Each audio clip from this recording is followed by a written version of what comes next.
Olá, sejam bem-vindos a mais uma edição do FMP Talks. Hoje estamos recebendo o palestrante Luiz Cláudio Parzianello, que vai nos falar sobre o direito e a conexão com a nova economia digital. Como isso se encaixa? O direito vai puxar? Que papel o direito tem? Prazer recebê-lo, seja muito bem-vindo. Prazer é todo meu estar aqui. Compartilhar tanto meu conhecimento quanto experiência e que seja útil para quem vai escutar e assistir a gente debatendo aqui. Bom, o Luiz é especialista em gestão estratégica e agilidade de negócios, já foi executivo em grandes empresas. E o que mais desenvolve hoje, Luiz, para a turma que está nos acompanhando entender a tua expertise? Acho que para começar, vocês vão ouvir um engenheiro eletricista que se transformou na vida, porque eu sou formado em engenharia elétrica aqui na PUC do Rio Grande do Sul mesmo. E comecei a trabalhar com imagens médicas, aí me converti em engenheiro biomédico, fui para São Paulo. Eu estou falando isso porque é interessante, porque isso tudo no início dos anos 90, em 94 eu estava em São Paulo, trabalhando na área de pesquisa e desenvolvimento em medicina nuclear. Trabalhando com inteligência artificial nos anos 90, que era a avó do que tem hoje. Esse termo nem se falar, nem existia ainda? Não, ele é dos anos 50. Inteligência artificial dos anos 50, 60, começaram algumas coisas, mas era muito acadêmico nisso. Tá? Pois é, eu falo entre nós, entre os réis mortais. Os réis mortais. O que eu posso te dizer, assim, naquela época a gente tinha que codificar tudo, tinha que programar os algoritmos matemáticos todos, e eu trabalhava com reconhecimento de padrões na área de medicina. Ou seja, o meu desafio, que foi no meu mestrado, e agora já vai ver um ponto para o direito aqui, o meu desafio no mestrado foi como é que a gente consegue substituir médico na hora de um diagnóstico só olhando para as imagens. Hoje a gente substitui tudo com inteligência artificial, né? Do jeito que está. E o mais interessante, está nas mãos de todo mundo. E é isso que é legal, Zanoso, que você vai observar, as pessoas não entenderam ainda o impacto disso na economia. Porque economia digital é um termo de 1995, o primeiro livro sai com esse título, que fala sobre o impacto da entrada da internet na economia, e foi grande mesmo esse impacto, e hoje os líderes das grandes empresas estão falando, a inteligência artificial, do jeito que está hoje, é um grande impacto, tanto quanto foi a criação da internet. E é esse que eu tenho trabalhado hoje muito. O hoje que eu falo nos últimos 20 anos, em gestão, liderança de negócios, de organizações que se propõem a impactar positivamente tudo isso, a sociedade, os negócios, com todas as tecnologias. Então, qual é o tipo de modelo de gestão e de liderança que tem? Sim. É isso. Bom, antes de a gente mergulhar nessa conexão direito e economia digital, eu queria que o senhor falasse um pouquinho sobre liderança. Qual é o principal problema hoje? É a falta de pessoas capacitadas, pessoas que têm vocação para liderar? É falta de preparação? As duas coisas necessariamente estão ligadas? Precisa ser um líder nato para comandar bem uma equipe? É engraçado porque quando a gente é pequeno, a gente acaba, às vezes, liderando os pais, né? Porque influencia... Hoje em dia, principalmente, influencia o comportamento dos outros em função das nossas vontades. Eu acho que esse é o ponto, o nato que você está falando. Agora, no mundo empresarial que eu enxergo hoje, assim, existem diversos modelos, perfis, características de liderança que se estuda no mercado, e tem um amigo, consultor também, que faz o seguinte desafio em muitas empresas. Quantos gestores já fizeram cursos de liderança, já leram sobre liderança, já ficaram horas dentro de salas para entender como liderar, o que fazer, o que não fazer, e continuam voltando para o seu ambiente de trabalho e exercendo aquele papel do líder medieval, como eu digo, né? Aquele reizinho, dono do seu feudo, e só pedindo, me dá resultado, me dá isso, me dá aquilo, mas não se dispõe a desenvolver as pessoas. Não se desenvolve, não se coloca também como, que são as duas características que eu acho mais importantes na liderança aqui nos dias de hoje, é a característica do visionário, de como eu sei para onde a gente tem que ir, eu sei que rumo a gente tem que dar para o nosso negócio, para a nossa organização, certo? E é para lá que a gente quer ir. E segundo, como é que eu atuo como um coach mesmo, um líder coach, que é uma característica possível também, que é como é que eu estimulo, como é que eu cataliso a evolução do sistema organizacional em que eu estou inserido. Então, nesse aspecto de liderança, o que a gente vê? A gente vê profissionais não sendo treinados para serem líderes.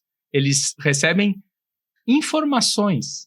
Ou seja, eu vou para uma sala de aula, eu ouço palestras, eu ouço discurso, mas eu não tenho as organizações, e muito menos na academia. Elas não criam um ambiente controlado onde eu posso dizer, exerça agora a teoria que você aprendeu e o que é importante para a nossa organização. E trazendo especificamente para o caso do direito. Os líderes das áreas jurídicas e empresariais, por exemplo, vamos falar em direito no contexto de negócios, no contexto empresarial. Quantos realmente atuam mais para dizer não do que realmente dizer talvez sim sobre essas condições, sobre esses riscos associados? Então, o que eu acho que é o interessante de hoje, essa mente visionária e realizadora, que é uma mente criativa, a gente precisa ver em todas as áreas. E a área jurídica dentro das empresas precisa despertar essa sua liderança de nós somos os donos do conhecimento, da competência jurídica, mas eu preciso ser um habilitador da evolução organizacional. Então, aqui é que a gente vê na área jurídica, comercial, marketing, até de tecnologia. Geralmente, os gestores de hoje, nem vou dizer líderes ainda, não influenciam o sistema organizacional, as pessoas, a irem para um outro, a cruzar a margem do rio, vamos dizer assim, do onde estamos, para onde queremos ir e por que é importante ir para lá. Geralmente, a coisa acontece por carteiras de cargo. Autoritarismo ainda. Autoritarismo. Sabe que no Brasil, pesquisas em cima de liderança e gestão mostram que é uma ínfima quantidade de líderes que tem essa característica de visionário atuando como agente de mudança. E aí tu vai me dizer assim, tá, mas o que o líder visionário tem a ver com jurídicos, com advogados, com outros profissionais que atuam nessa área? Eu até te falei antes, né? Se todos, em todas as organizações, continuassem ainda obedecendo fielmente a todas as regras, normas, leis e o que seja, você que está nos assistindo agora, nos ouvindo, não estaria usando aplicativos de transporte. Sim. Uber e outros da vida. Porque a Uber, que foi a pioneira, ela enfrentou um sistema, uma legislação que não existia. Não existia Sim. essa legislação. Ela entrou, se instalou depois e que se foi ver juridicamente como é que ela impactaria nas nossas vidas. Tu como empresário ou como investidor, tu aceitaria algum louco chegando para ti e dizendo assim, ó, vamos entrar com algo que não existe juridicamente, nós vamos peitar municípios, governos estaduais, até o federal, e depois a sociedade que cria suas leis. Mas provavelmente tem um lobista bem forte por trás aí que vai atuar num segundo momento, né? Porque o Brasil não é para amadores, né, Luiz? Não, tanto que não a é Uber amadores. a Uber sofreu, outras empresas aqui sofreram, Netflix sofreu. Sim. Porque paga onde o imposto? É que às vezes envolve até uma questão de soberania, né? É uma multinacional que se implantou no país e bem como o senhor disseste, depois a gente vê como regulariza isso aí. Então também tem a ver com isso. Só que como movimenta a roda e gera dinheiro, então foi se levando, mas chegamos ao teto, né? Tanto é que se colocou a uberização do trabalho, que é aquela coisa de uma troca de serviço, né? Então, pegando o caso da uberização do trabalho, eu acho que tem um assunto bem interessante aqui, que é um modelo que começa há uns 10 anos, por aí, tá? Que é o das organizações exponenciais. O que é a ideia das organizações exponenciais? Os autores, um deles é o Salim Ismail, tem o Peter Diamandis também, eles trabalharam na Singularity University, era Google, NASA, tudo uns malucos aí. E o que aconteceu que eles vieram com o modelo? O Salim Ismail, ele fez um trabalho, uma modelagem, e viu que 10 características são essenciais, são os fatores críticos de sucesso de empresas da nova economia digital. E geralmente as empresas digitais nascem com elas. Tá? A primeira, eu não vou falar das 10, mas só vou te falar o seguinte, a primeira que não está nas 10 é que todas e todos os líderes são movidos por um propósito transformador maior.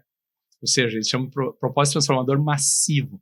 Ele é um propósito, é uma razão de ser da nossa existência aqui, mas ele é transformador. A gente tem que impactar algo, principalmente a sociedade, a humanidade, o meio ambiente, ou o que seja. Temos que impactar positivamente. E ele é massivo, é em grande quantidade. Quando a gente fala isso, parece discurso de marqueteiro, né? Ah, pois é, temos que impactar tudo. Não, na cabeça deles, quando você começa a realmente se conectar com os grandes problemas da sociedade, o que você enxerga? Uma abundância de oportunidades de negócio, uma abundância de oportunidades de conexões entre empresas. A gente começa a falar menos em cliente, que é o que eu faço muito com meus clientes hoje em consultoria, menos em cliente, falar em ecossistema. Porque, eu tenho que atender o cliente. Cara, você tem que atender um ecossistema em que você está inserido. E esse ecossistema, o principal é o cliente, a razão de ser do seu negócio. Mas também seus colaboradores, também seus parceiros, também o governo, todo o ecossistema. E eu tenho que pensar estrategicamente sobre isso. Beleza, dito isso, qual é a primeira característica que é um fator crítico de sucesso para organizações que crescem 10 vezes mais do que as empresas tradicionais, performam 10 vezes mais, e geralmente a gente triplica, quadruplica o resultado em 3 anos. Ou até mais do que isso. Eles falam muito em multiplicar por 10 em 4 anos, mas são casos ultra fora da curva. A gente tem conseguido no Brasil 3 vezes empresas bilionárias em 3 anos, que é sair de 1,5 bi para 4,5 bi, 5 bi, é possível, mas não estou falando só de resultado financeiro. A primeira característica, essa externa, se chama staff on demand, em inglês, que é o teus colaboradores, tua força de trabalho, teu staff, por demanda. O que significa isso? Isso aqui, eu vou usar um termo, talvez não... É um sacrilégio para a área trabalhista, né? Porque o que acontece? Se eu vou para um modelo de CLT, eu estou internalizando uma estrutura, eu estou internalizando um profissional e tem que morrer abraçado com esse custo. Perfeito. Só que a gente começa a entender que profissionais do conhecimento nos dias de hoje, eles devem ser compartilhados. Sim. Então, na realidade, cada profissional de nível especialista de conhecimento, ele tem que ser uma mini empresa, ele tem que ser uma empresa individual. Porque ele vai ter que atender, ele vai atender várias empresas, a menos que a demanda seja tão grande que eu te internalize mesmo e a dependência, vamos dizer, o risco sobre o teu conhecimento me interessa. Por que eu digo isso? Porque se fala muito também em tecnologias de nuvem, a nuvem de infraestrutura, de crescer, infraestrutura tecnológica de computação, só que a gente está falando em nuvem de parceiros.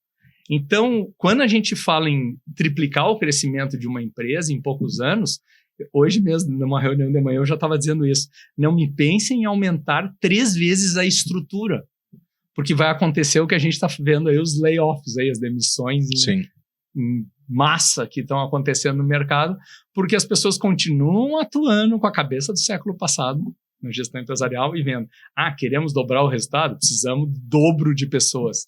Não, eu preciso trazer profissionais, até comprar empresas, se for o caso. Por que eu vou perder tempo desenvolvendo em casa tudo que eu vejo que tem uma startup ali no mercado pronto? Sim. Compra, internaliza. Então, esse modelo de M&A, como se fala no mundo, né, jurídico ou de negócios, merge and acquisition, como é que eu me fundo, como é que eu faço aquisição de novos negócios, e como é que eu fecho parcerias estratégicas, joint ventures e coisas do tipo, é uma capacidade organizacional altamente estratégica. E que demanda, que eu estava numa relação hoje, também numa reunião com diretoria de um novo cliente, e tinha um diretor de relações institucionais e governamentais, que é uma empresa que atende muito o governo. E ele arregalou os olhos e falou exatamente isso. Cara, o que tu está falando é a minha vida. Eu disse, mas não é somente no aspecto político, lobby, que a gente está falando algo do tipo. A gente precisa entender essas relações institucionais para sermos os protagonistas de um ecossistema. Sim. E aí, como a gente traz isso para o direito?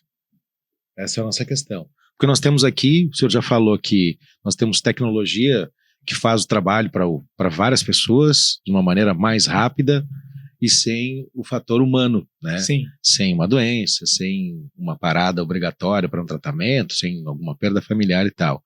No entanto, se trabalha ainda com uma visão antiga, né? Não sabem. O que me parece, Luiz Cláudio, é que as pessoas não sabem muito para onde ir. Elas estão com medo da inteligência artificial. Algumas estão refutando a inteligência artificial e não estão se inteirando e vendo como ela pode colaborar. Estou errado nessa minha percepção? Não, tu não está errado. Mas eu ainda vejo... Sabe aquela... A ignorância é uma bênção, uma frase que diz? Para alguns é. Para alguns é. E eu enxergo que, para a maioria, ainda é uma brincadeirinha de botar o seu rosto numa imagem, pedir para criar uma imagem, outra de não sei quem, e brincar nas redes sociais. Eu acho que esse é o ponto. É uma diversão, entretenimento. Agora, no momento em que eu começo a enxergar assim, ó, esse programa aqui, que a gente está fazendo agora, a gente não precisaria estar aqui, já tem tecnologia, eu te dou o preço de que quanto custa pagar a mensalidade de que ele treina o nosso rosto e a nossa voz e ele bota nós dois fazendo exatamente essa entrevista com os textos que nós vamos entregar para ele. Ou seja, um deepfake fazendo até jornalismo. A gente já começa a ver programas de TV experimentais que o apresentador não existe. Ele é totalmente virtual. Por outro lado, o que saiu agora na campanha aí para o TSE? O Tribunal Superior Eleitoral. Desculpa, cortar o senhor. Não, imagina, colocou, não façam deepfake, tá proibido total. Porque o nível de realismo que tem hoje é altíssimo. Então, como eu estava comentando contigo antes, em 2019, foi antes da pandemia, foi 2019. Em 2019, eu participei do Global Legal Hackathon. Foram várias cidades no mundo, simultaneamente, 3 dias de imersão. Eram 100 profissionais. E aí, o que acontece? Aqui foi em Santa Catarina. E o que aconteceu foi que, como que a gente une... 2019, gente. Naquela época já começamos, os experimentos foram com inteligência artificial, tá? Em 2019, o grande desafio foi colocado e tinha uma juíza na banca, avaliadora das startups. O desafio era assim, como que vocês conseguem contribuir para a celeridade, para aumentar a eficiência, velocidade, produtividade no mundo judiciário no Brasil com novas tecnologias? E 10 startups trabalharam por 3 dias, olha o tempo. Olha o ciclo de produção, em 3 dias. Em geral, se pesquisa por meses, anos. Eu estava como mentor e eu circulava por elas e acabei pegando 2 afiliadas lá e comecei a trabalhar com elas ali nessa concepção de visão, de o que você tem na mão, o que é para mais longo prazo, mas o que já dá para entregar no curto prazo. O resumo da ópera toda foi, quinta-feira à noite, estavam todos os jurados e essa juíza presente e apresentaram tudo, eu viro show de bola. E ela se retirou. Domingo à noite, 3 dias depois, voltaram os jurados e ela também, e eles começaram a mostrar as demos. As demos não tem nada a ver com... demonstrações, os protótipos. E para você, da área jurídica, o que foi mostrado?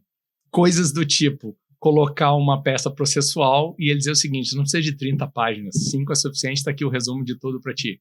Então, que hoje o pessoal vê um chat GPT ou outras ferramentas de IA, não somente resumindo processos, peças, petições, fazendo qualquer contrato, tudo para ti, como criando, elaborando.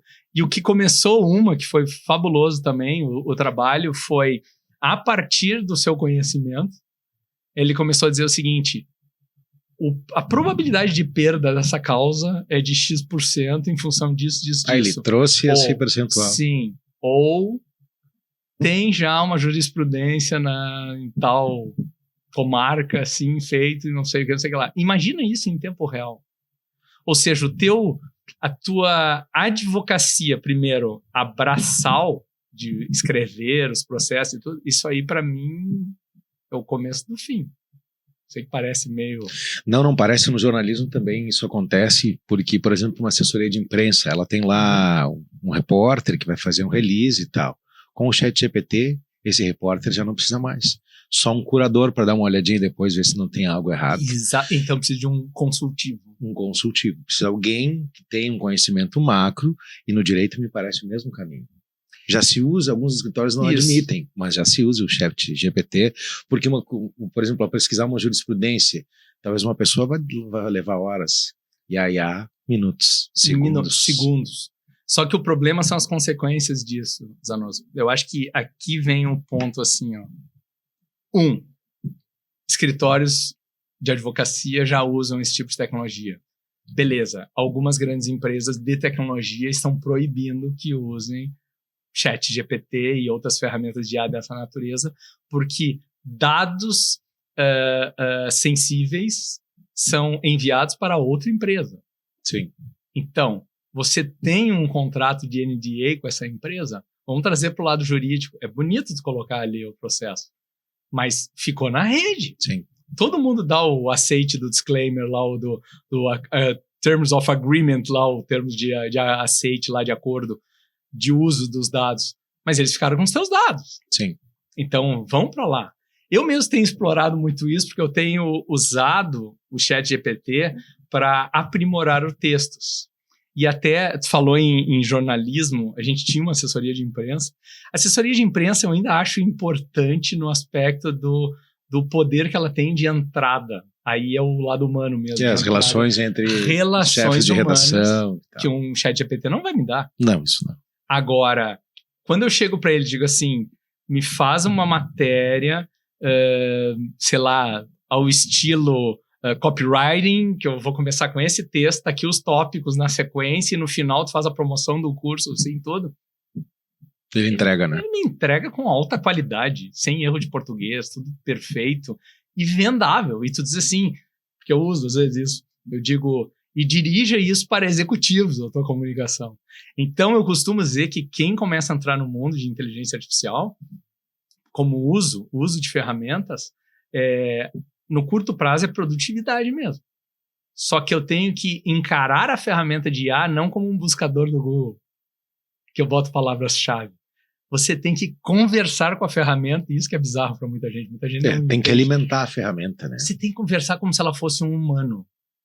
Quanto mais detalhes, e o mais interessante, vê se tu concorda comigo, no jornalismo tem uma coisa chamada o lead. O lead. Então, que, quando, onde, quando, 5W2H, no mundo que tem o quanto e por quê, né? Quem, onde, quando, por quê, mas que seja.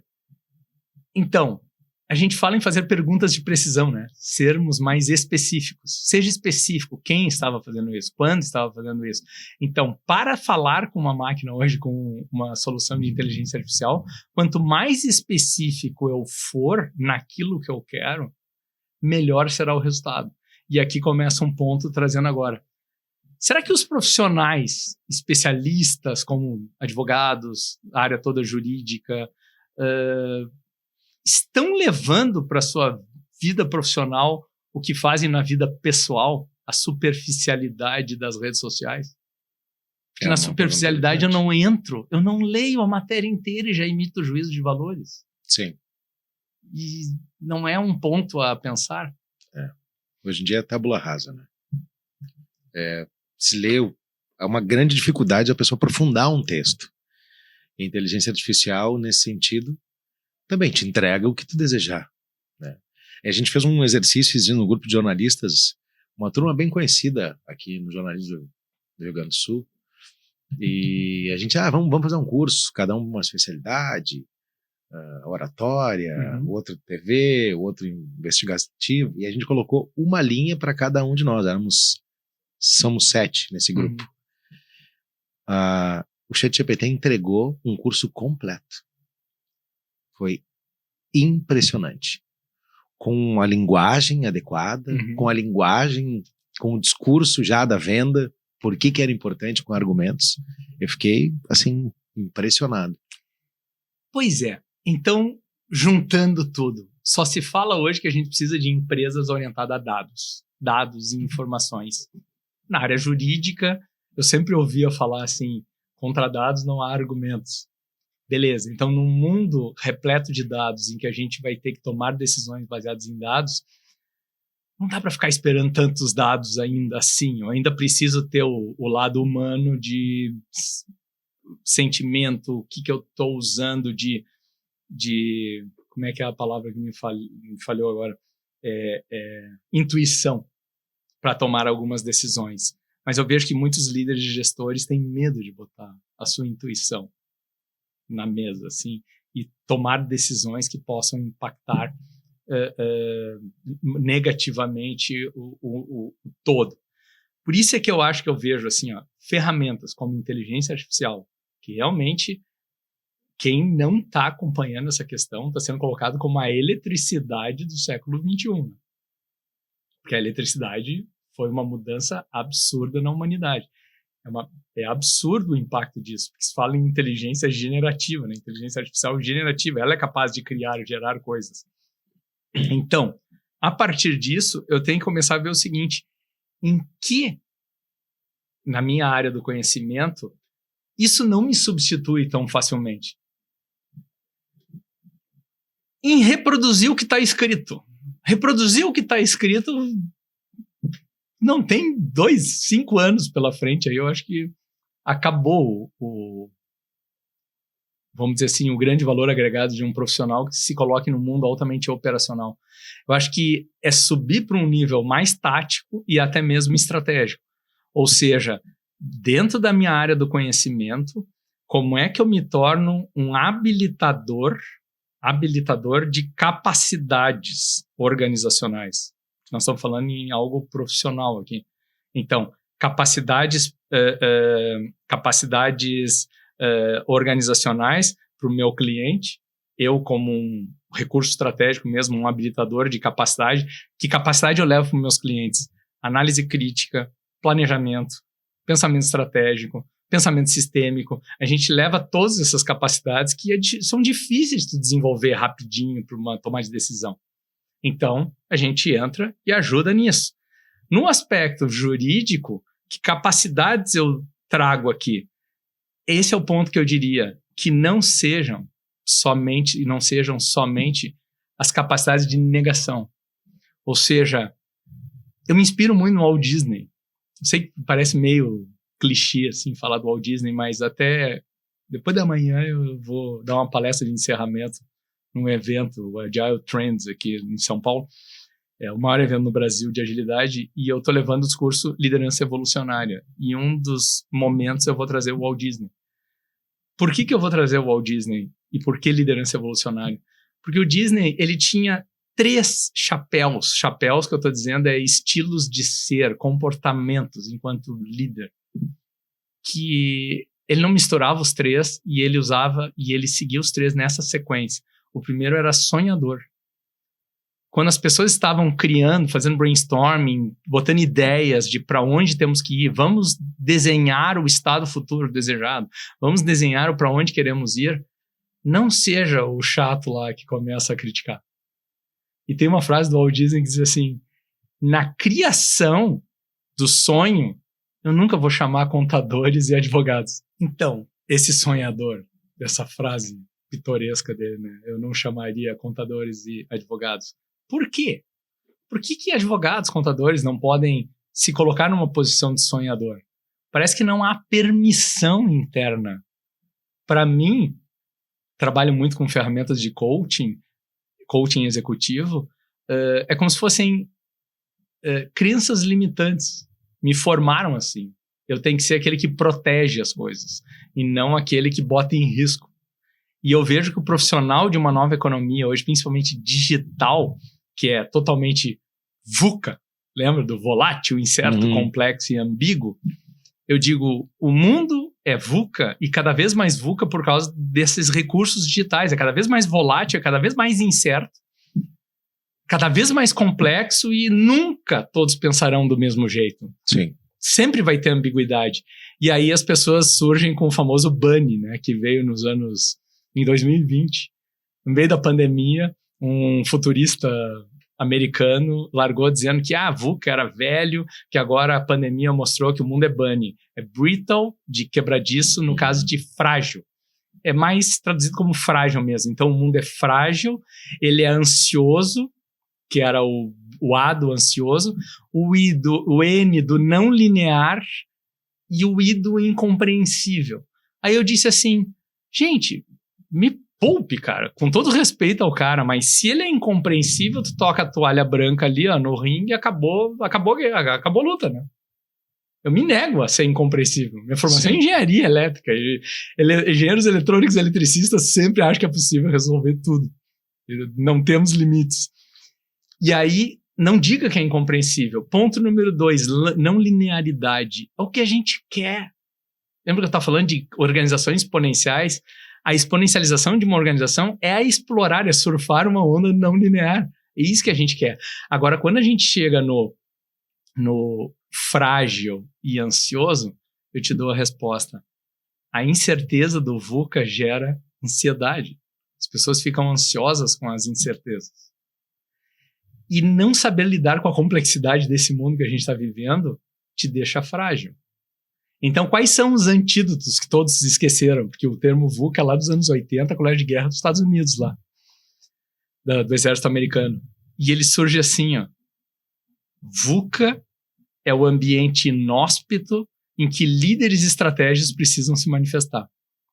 Então, profissionais do direito, como que você se prepara para viver essa volatilidade, incerteza, complexidade e ambiguidade? Olha a ambiguidade no direito, que coisa difícil fica. E aí eles surgem com 4 antídotos VUCA, que poucos sabem. O primeiro, para a volatilidade, é visão. Pode mudar o que você quiser, eu sei para onde a gente quer ir. Então pode mudar regras, pode mudar leis, pode mudar princípios, pode mudar qualquer coisa, mas eu sei para onde a gente quer ir. E isso eu preciso de líderes, com clara direção da onde a gente vai. Quando eu falo do U de uncertainty, que é a incerteza, eles falam de understanding, que é compreensão. Então eu preciso compreender aquilo que é incerto. Mas como que eu compreendo as coisas?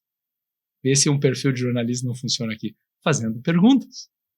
E são os líderes coaches. Buscando informação. Buscando informação, discutindo, questionando por que as coisas são assim.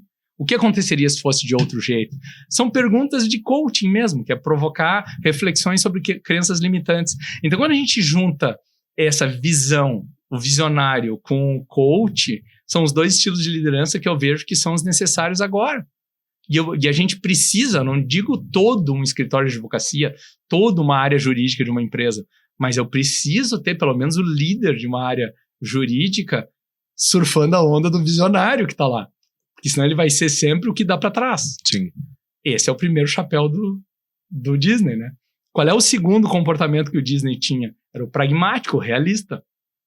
Então ele pegava o sonho e dizia o seguinte, bom, agora vamos viabilizá-lo. Então fica a mensagem para quem é da área jurídica. Não me dê 10 razões pelas quais eu não posso fazer o que eu estou sonhando em fazer. Me dê ao menos uma que viabilize o meu sonho. Para mim, só advocacia ou direito consultivo. Não sei se tu concorda com isso. Concordo. Há no segmento jurídico esse ponto de interrogação, né? De que maneira vamos nos inserir na inteligência artificial ou de que maneira a inteligência artificial vai moldar o nosso comportamento, a nossa rotina produtiva. A gente sabe que existem escritórios, já falamos isso, que usam essa ferramenta, mas e aí? Na que direção a gente vai? O Tribunal Superior Eleitoral, recentemente também, falamos em passar alguns minutos atrás, veio e disse, olha, não pode usar rosto, usar a voz, né, não pode reproduzir candidatos, não pode usar figuras públicas para fazer campanha e tal. Mas será que a gente vai conseguir identificar isso, Luiz? Essa é uma questão interessante, porque... Não sei. Vou te dizer. Será que a intuição vai ser suficiente? Olha, tá com cara de... Aí vem uma coisa que eu estava dando um treinamento no ano passado sobre governança corporativa ágil. E aí eu disse o seguinte no treinamento. Olha como tem tudo a ver com o que a gente está falando aqui. Eu disse assim, tudo que eu vou ensinar para vocês já se ensina há milênios. Dizem, como assim há milênios? Eu disse, não. Siddhartha Gautama, o Buda, 2.500 anos, 500 anos antes de Cristo, ele já disse que a natureza da vida é impermanente E o sofrimento é pelo apego à permanência. Então, se eles há 2.500 anos já se sabe disso, olha a volatilidade lá. E o sofrimento. A única certeza é a mudança. A única certeza é a mudança, só que as pessoas não querem se preparar para serem proficientes em mudança. Então, aqui, o que eu estou indo na direção aqui do que você me perguntou, o que eu vejo assim, ó? Eu achei legal quando falaram que vai democratizar as campanhas, porque agora tu consegue produzir com uma qualidade altíssimo nível campanhas que tu não precisaria alocar set, pagar atores, atrizes, fazer toda uma questão associada. Eu escrevo meu roteiro e a IA cria o filme. Então, isso é interessante. E eu coloco no filme o meu próprio candidato. Então, o que vai acontecer?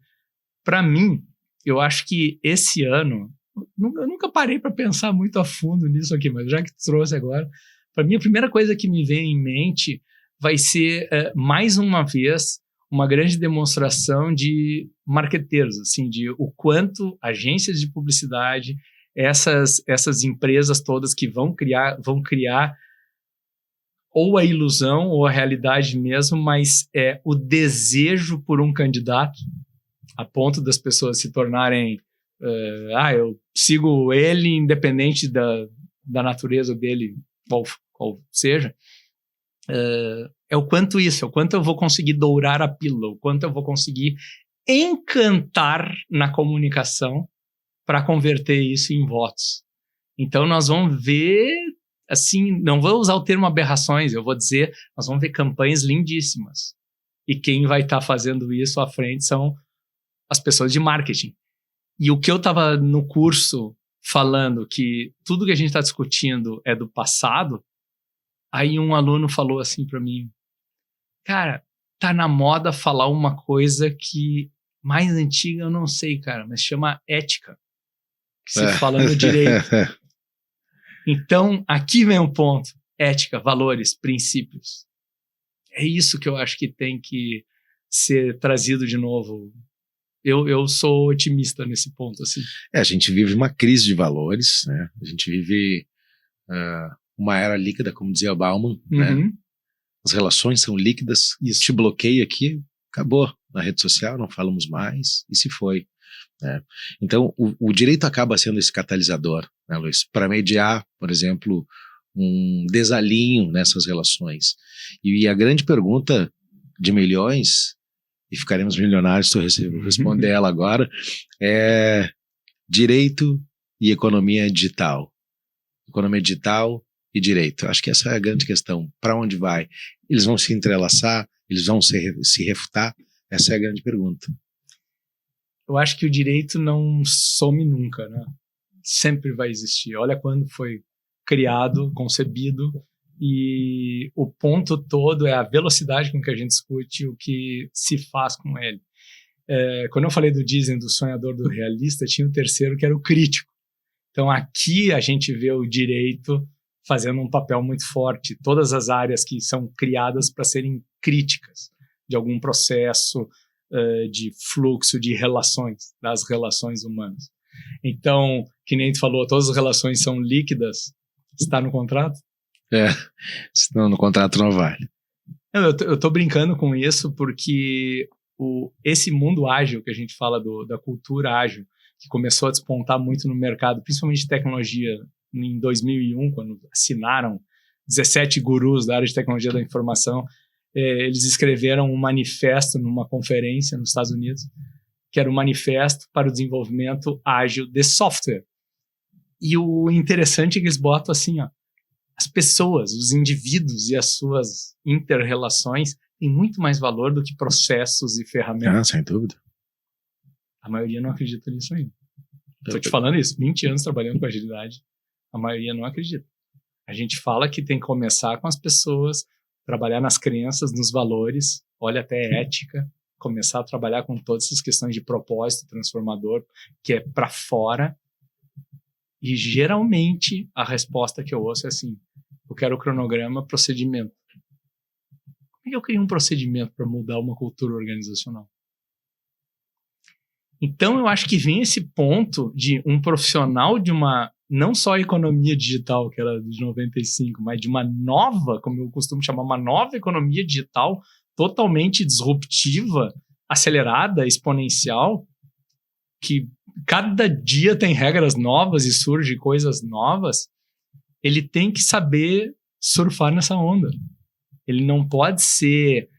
ele tem que se aculturar, ele não pode ficar analfabeto, não somente digital. Ele não pode ficar apartado desses novos modelos de liderança e gestão, porque a gente diz assim, ó, o manifesto ágil é resultado de análise de fatores críticos de sucesso dos anos 90. Então, na realidade, tudo começa nos anos 90 com a economia digital. E eles mapearam isso, que as pessoas são mais importantes no processo de ferramentas. Tu, como jornalista, óbvio, falou, sim, é óbvio. A gente vê que no mundo dos negócios não é tão óbvio assim. Ponto número 2, eles colocam assim, a colaboração com o cliente tem muito mais importância e valor para nós do que ficar negociando contratos. Está explícito isso no manifesto, como um dos valores. Ele vai dizer, tá, então você não acredita em contratos? Eu digo, não só eu acredito, como os nossos contratos exigem a cocriação, a interação, a comunicação, o relacionamento. Então, eu estou botando no contrato os relacionamentos, o líquido aqui, o fluido estou botando em contrato. Tipo assim, se você não garantir esse fluxo de informação, esse fluxo do conhecimento, se você não estimular que uma empresa se torne uma empresa do conhecimento, learning organizations, né? Organizações que aprendem. Isso é Peter Senge, anos 90. Hoje, Zanoso, o que eu estou enxergando é que a gente está sendo obrigados, nós estamos sendo obrigados, todas as empresas estão sendo obrigadas a colocar em prática o que Peter Drucker falou lá nos anos 50 e 60, o que Peter Senge fala nos anos 90, o que vários gurus, Rancharan, vários dos anos 60 para cá, falaram que profissionais do conhecimento devem ser liderados, gerenciados de uma forma completamente diferente. E os últimos 20 anos mostraram que isso é verdade. E a gente já sabe como fazer. Mas a maioria ainda está com a cabeça no século passado, na gestão. Luiz Cláudio Parzianello. Uma última pergunta, então, para o nosso profissional do direito que nos acompanha nesse momento. Não sei se eu te respondi os milhões aquela hora. É que é difícil, não tem uma resposta fechada. Eu tô brincando, não tem mais. Não tem, os dados estão rolando e a gente não sabe exatamente. Então, a minha pergunta vai nessa direção. Para o profissional de direito, nós somos aqui na FMP, né, uma instituição que forma bacharéis ou mestres, e estamos encaminhando também o doutorado. Como deve se posicionar diante das ferramentas de inteligência artificial que estão surgindo? O profissional do direito, o operador do direito no futuro, deve, de que maneira, receber essa nova carga de conteúdo e de ferramentas? Perfeito. Eu vou dar uma resposta que tem sido padrão de muitos especialistas e até palestrantes do assunto, que é o seguinte: no curto prazo, a inteligência artificial não substitui todo mundo, tá? Mas realmente quem domina tem uma produtividade absurdamente superior a quem não domina. Então, quem vai substituir você, não fique com medo da inteligência artificial. Fique com medo dos jovens que estão entrando, fique com medo dos profissionais que dominam isso, porque a sua produtividade é absurdamente maior em trabalhos intelectuais, né, do que quem não utiliza. Esse é o primeiro ponto que eu diria. Segundo ponto que eu diria é o seguinte, são os 4 Cs, que eu acho que eu aprendi, acho que nos últimos 2 anos, e incorporei na metodologia que a gente usa, na forma de trabalho, que o primeiro é conexão. Ou seja, mesmo eu aprendendo tudo que eu vou aprender de inteligência artificial, colocar na minha área, no meu trabalho, nunca perca a conexão com as pessoas, porque as pessoas são a razão de ser de qualquer negócio, de qualquer organização, a começar pelos clientes, que são pessoas, e, segundo, os colaboradores que realizam aquela organização. Então, no momento em que a pessoa já começa sem conexão com as pessoas, está tudo equivocado. Então, eu uso muito inteligência artificial hoje, seja para estratégia, seja para redação, para revisar livro, para ter ideias, e que nem você falou do curso, montar uma meta de curso todo. A gente usa, tá? Mas jamais eu perco a conexão com as pessoas. Aí tem os 3 outros Cs que eu deixaria também, que o segundo é consciência de que tudo existe, não é falso, não é, as coisas estão muito aceleradas. E se você for deixando para o amanhã, será um grande problema. Grande problema. Então, diante da minha consciência, vou dar uma mensagem de gestão empresarial. Senso de urgência. Ou seja, não estou provocando assim um medo, alarme, algo do tipo. Não, é que cada ano que passa, eu acredito que você também tem essa mesma situação que eu. Eu nunca sou o mesmo no outro ano. A gente vai aprendendo coisas novas, a gente vai se reinventando, a gente vai fazendo coisas. Então, é o long life learning que falam sempre, né? A gente vai a vida inteira, nós vamos continuar aprendendo e colocando em prática e se mudando. Eu vou fazer agora 54 anos e me acho mais visionário e inovador que muita jovem de 20 e poucos. Eu recebo, às vezes, não somente em treinamento, eu dou aula na PUC, MBAs lá, mas principalmente no mundo empresarial que eu mentoro e tem gestores e líderes novos, eu olho para eles e digo assim, você é um velho já com 20 e poucos anos. Você é um velho, você está no século XX, você nem viveu o século XX e você atua como um exemplo do século XX. Então esse C da consciência é importante. E os 2 últimos é coerência e consistência. Coerência e consistência. Coerência naquilo que você recomenda, nas decisões que você toma, seja coerente, não somente com seus valores, seus princípios, mas com o ambiente que você está inserido. Então, com os valores, princípios da organização que você está atuando, seja coerente. E o quarto, esse da consistência, é competência. Como eu digo, é competência, amigo.